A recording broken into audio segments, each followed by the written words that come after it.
आप देख रहे हैं इंडिया 29 स्टेट्स न्यूज। बढ़ते हैं न्यूज की तरफ।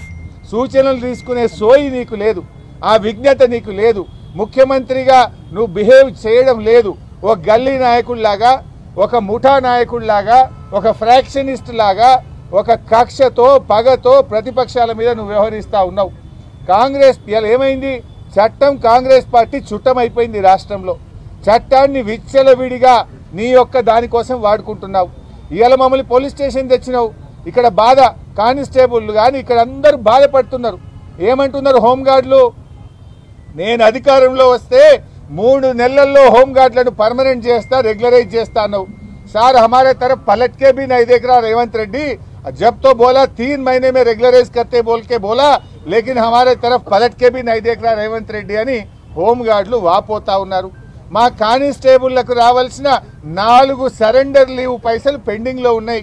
అంటే ఒక్కొక్క సరెండర్ లీవ్ అంటే 30,000 40,000 వస్తే పిల్లల ఫీజులు కట్టుకుంటాం సార్। ఎవరికి చెప్పుకోవాలని అర్థమైతలేదు। 4 సరెండర్ లీవులు పెండింగ్లు ఉన్నాయని మా కానిస్టేబుల్లు బాధపడుతున్నారు। ఇవాళ పోలీసులకు రావాల్సిన టీఏ ట్రావెలింగ్ అలవెన్స్ కేసీఆర్ గారు 15 రోజులు ఇస్తే నువ్వు 7 రోజులకు తగ్గించినావు। ఆ టీఏ పైసలు కూడా 7 నెలల నుంచి టీఏ పైసలు వస్తలేవు సార్। మా కిస్తీలు కట్టుకోలేకపోతున్నాం, ఈఎంఐలు కట్టుకోలేకపోతున్నామని పోలీస్ కానిస్టేబుల్లు, పోలీస్ సిబ్బంది బాధపడుతున్నారు।